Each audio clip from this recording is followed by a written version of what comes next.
Hi everyone, it's Fjordström. You might be an iPhone 7 owner right now, looking if it's worth upgrading to the iPhone 11. Well, in this video I'll try my best to answer that question by covering 7 aspects. First, we'll be checking out the outside of the phone, looking at the differences when holding them in your hand. Then we'll dig into the hardware and the specifications, followed by a Geekbench test, a boot up speed test, and an actual app speed test using regular day-to-day apps and gaming. Then we'll do a video export test in Luma Fusion, and finally we'll take a look at the cameras, one of the biggest differences between both devices. And while doing these tests, we'll have to keep an eye on the battery to see how fast both iPhones drain.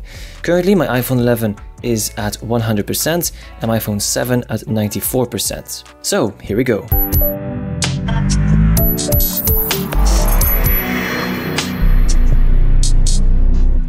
Now the first thing you notice when grabbing the iPhone 11 is the overall size and weight difference. It's 56 grams heavier and 1.2 millimeters thicker than the iPhone 7. Of course, with its 6.1-inch screen, the phone is of course also larger than the iPhone 7 with its 4.7-inch screen.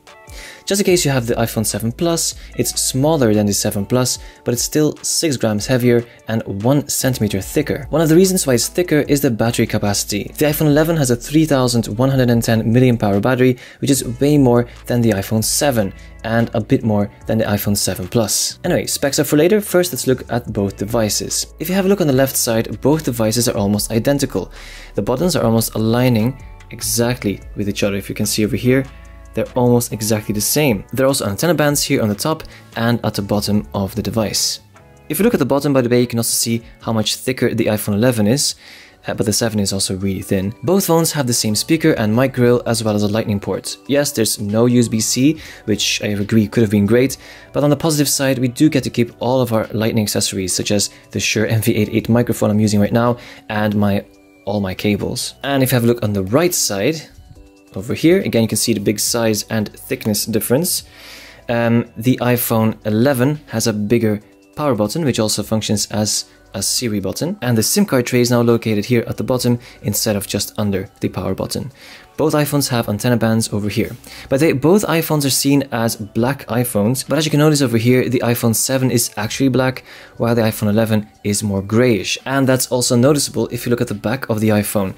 This is the iPhone 7, this is the 11, and there you go. And if you hold it in real light, if you just look straight at it, then you can see that the iPhone 11 is more really grayish compared to iPhone 7. Now, big difference is also that iPhone 11 has a glass back, the 7 has an aluminum back. And if you have a close look at the cameras, you can see here that the cameras on the iPhone 11 are larger, but also, of course, there are 2 of them. And they both have flash, of course, and a microphone. So here we have a small bump, and then we have one more bump, the cameras that are sticking out. And if you look here sideways, you can see the difference. That's how much they stick out. So it's, I think, about the same. And of course, if you lay the phones flat on a surface, then of course, both of them wobble. Now, I must say though, the iPhone 11 wobbles a bit more than the iPhone 7, so that's a difference. But if you put them in a case, they don't wobble at all. There we go. And if you now look at the difference in thickness, the iPhone 11 being much thicker than the 7. But of course, the big advantage is the fact that it has a much bigger battery, and I would prefer a bigger battery than a very thin phone. Now on the front, the most obvious difference is the home button with Touch ID versus the notch with Face ID, but it allows me to just raise my phone and swipe to my home screen, which makes it very fast as well. Face ID has also improved in iOS 13, allowing a bigger angle for recognizing your face, which some people were complaining about. The only negative is that Face ID still doesn't work when holding your phone horizontally. So it doesn't unlock, but if I do like this, then it does. So that's a negative. Unlike the iPad Pro does recognize your face when holding your iPad horizontally. That isn't the case here in the iPhone 11. And if you put your phone on the table, like flat here on this table, nearby you still have to lean a bit forward to be able to unlock it, which you don't have a problem with when just using Touch ID. And now just a quick look at some specs. The iPhone 11 has a 6-core A13 Bionic chip with a better GPU compared to the quad-core A10 Fusion chip. The differences between both will be clear in the next test, which is the Geekbench test. The iPhone 11 has a dual SIM option, allowing a second eSIM. The iPhone 11 has an IP68 dust and water resistance rating, allowing up to 2 meters for 30 minutes. The iPhone 7 was the first iPhone that had an IP67 rating up to 1 meter for 30 minutes. The iPhone 11 not only has a larger battery, but also allows fast charging and wireless charging, which means I can just finally charge my phone like this. And I mean, finally, this charging pad, by the way, was included with my Nokia Lumia 930, which is almost 4 years ago. Anyway, it's finally here on the iPhone 11 if you're upgrading from the 7 that didn't support it at all. Only the iPhone 11 supports tap to wake.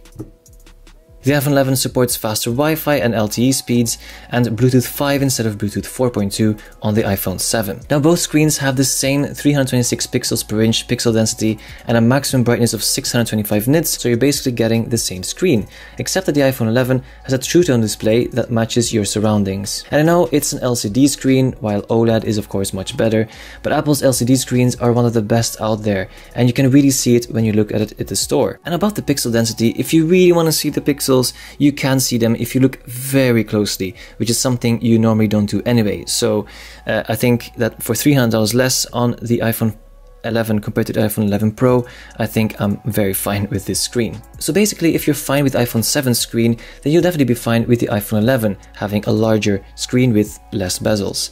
But if you want OLED and a third camera, then you can pay $300 more for the iPhone 11 Pro. You get 4GB of RAM on the iPhone 11 compared to 2 on the 7, allowing you to keep more apps open in the background. They both have stereo speakers, although in real life, the iPhone 11 speakers are just wow. I mean, they're louder and really are true stereo speakers. It's very hard to explain, but you'll definitely hear the difference in real life.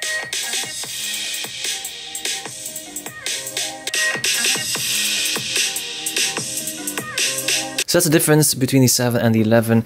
In real life, you can really hear the difference. This is much louder and has like more range, more stereo range. I don't know how to describe it.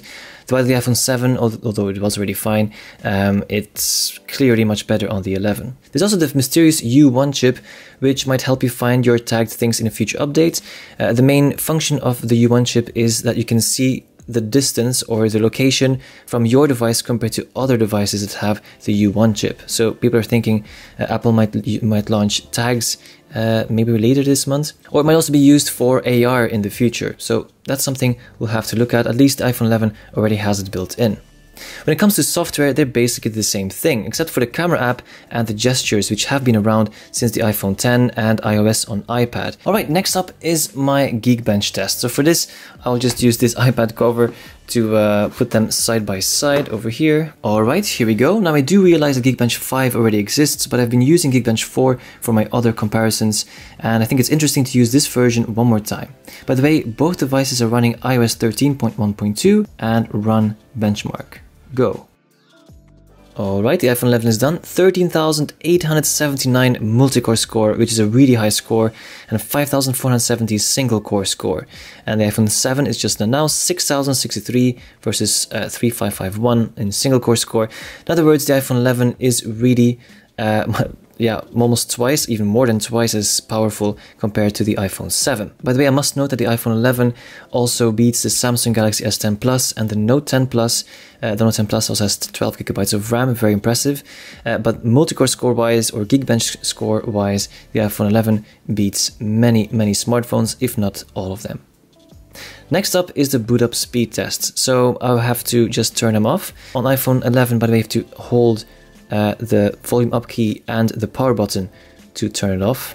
Now I've run this test several times because I couldn't believe the results, and the iPhone 7 wins compared to the 11. Still waiting on the 11.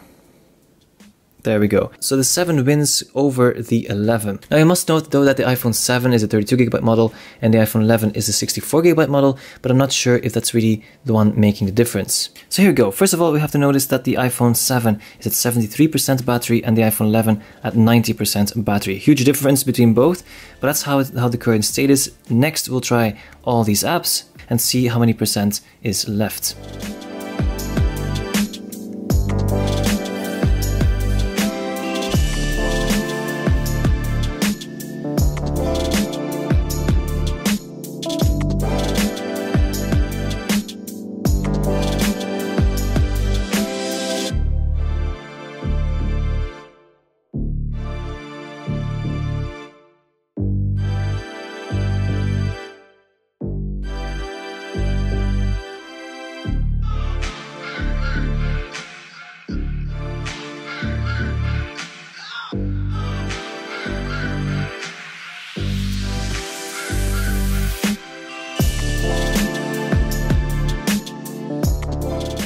Okay, so the big conclusion after this speed test is that currently with these open apps, which are just a few, both iPhones are actually doing very well. Sometimes the iPhone 11 is faster than the 7, but overall everything really just works fine on both of them. And you can see that iPhone 7 is definitely still good, but of course the iPhone 11 is slightly faster. And you could imagine though that if you're doing many things in the same app, for example Lightroom, if you start editing in Lightroom, if you'll start going from one playlist to the other in Spotify, watching one movie after the other on Netflix, or if you'll be just browsing from profile to profile Instagram, it will go slightly faster on the 11.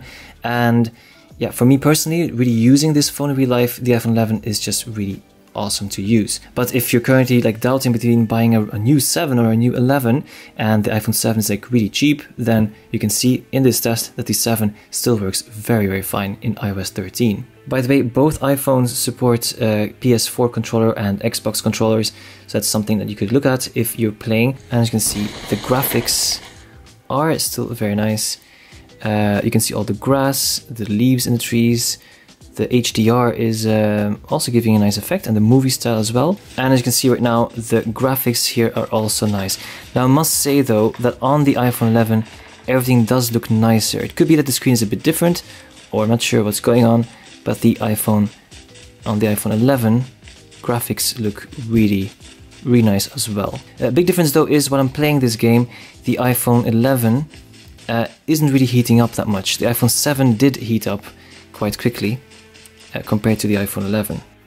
Okay, so now after testing PUBG on both devices, 60% on my iPhone 7 and 87% on my iPhone 11. And now it's time for the next test, which is the video export test in Luma Fusion. So here is a project called iPad Pro 2018 versus iPad Air 2, which is a review made almost a year ago actually.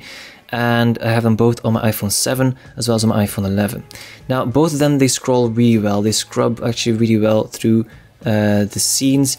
It's a project with multiple layers, both sound and video. Here on the left we'll export my project, my 9-minute 1080p project in 1080p, 30 frames per second and a standard video quality of 24 megabits per second. So let's hit the export button. 3, 2, 1, go. And I'll just wait until it appears on my screen. There we go. 2 minutes and 58 seconds on the iPhone 11. Now let's just wait for the iPhone 7 to end. Okay, 3 minutes and 57 seconds. In other words, the iPhone 11 is 1 minute faster than the iPhone 7. Now before we get to the camera comparison, I just want to have a final look at the battery. We have 49% here on the iPhone 7. And on the iPhone 11, we still have 83% left after more than an hour of tests, which is very impressive on the iPhone 11, and again shows how much of a difference there is between both. Although I've filmed many of my videos with the iPhone 7, there's a big difference with the iPhone 11, both in image quality as well as in audio quality. You will notice a big difference in dynamic range, in low light situations, and in stabilization. And being able to almost seamlessly switch between both cameras is really awesome on the iPhone 11. The ultra-wide camera on the iPhone 11 is very useful, as you can see in these shots. And although it doesn't support optical image stabilization on the ultra-wide, it does have electronic image stabilization, still resulting in smooth shots like this. Now if you've already watched my separate camera comparison video, you're free to skip to the next part. But if you haven't yet, I'll now dig deeper into the specs and then make a side-by-side comparison between the iPhone 7 and the iPhone 11. The iPhone 11 has two 12 megapixel cameras, one wide with an f1.8 aperture and an ultra wide with an f2.4 aperture, whereas the iPhone 7 only has one wide 12 megapixel camera with an f1.8 aperture. Only the iPhone 11 supports portrait mode. Both iPhones can film up to 4K, but framerate wise, the iPhone 11 can film up to 4K at 60 frames per second or in slow-mo 1080p at 240 frames per second. The iPhone 7 can film up to 4K at 30 frames per second or slow-mo at 1080p at just 120 frames per second. The front-facing camera on the 11 is also a 12 megapixel camera at f2.2 and can film up to 4K at 60 frames per second or in slow-fi mode in 1080p at 120 frames per second. In the iPhone 7, there's a 7 megapixel camera with the same aperture but can only film in 1080p. Along with the differences in lenses, the big difference between the A10 and the A13 processors and the way pictures are taken behind the scenes also make a big difference in image quality, which we'll see in this video. The camera app is also different in the iPhone 11. Let's look at the new features. First of all, there's this light arrow which you can swipe down, and when you do that, you can finally get more settings such as flash, live mode, aspect ratio, timer, filters, and when it's dark enough, you can even turn on or turn off or edit night mode. In night mode, you can choose how many seconds the camera can capture light. New also in the iPhone 11 is gradually zooming in from ultra wide to wide. After 1x, you can use digital zoom, or if you have an iPhone 11 Pro, you can zoom further up to 2x with a telephoto lens and then even further digitally. When capturing an image in 1x or wide mode, you can see on the left and right how the picture would look like if you would have zoomed out to ultra wide. Now if you turn on this setting in your camera settings, you can even decide afterwards, like when you get home, which angle you'd like, just like in portrait mode. If you decide to just leave it at 1x or wide mode, the extra ultra wide image or video will be deleted after 30 days. And now it's time to see some footage. I'll start with a side-by-side comparison, and then we can just enjoy more iPhone 11 footage from today. Here we go.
So what can I conclude after these tests? Although the iPhone 7 is still a very good phone and is still worth buying even if you can get it at a low price, the iPhone 11 has a faster processor, a better battery, fast and wireless charging options, a larger screen, Face ID, tap to wake, improved speakers, an improved IP rating, faster Wi-Fi, a big camera upgrade, and more. Now, is it worth upgrading? Well, in my opinion, it is worth upgrading, and if you need some extra discount, you can get up to $150 discount when trading in your iPhone 7. So if you give your iPhone 7 to the Apple Store, you can buy the iPhone 11 for just $550, which is a very nice deal. And so that was my video about the iPhone 7 versus the iPhone 11. If you have any questions, just leave a comment down below. Remember to hit the like button if you found this video useful and consider subscribing as well. Definitely check out my other iPhone 11 and iPadOS reviews on my channel. Thanks for watching and see you in the next one.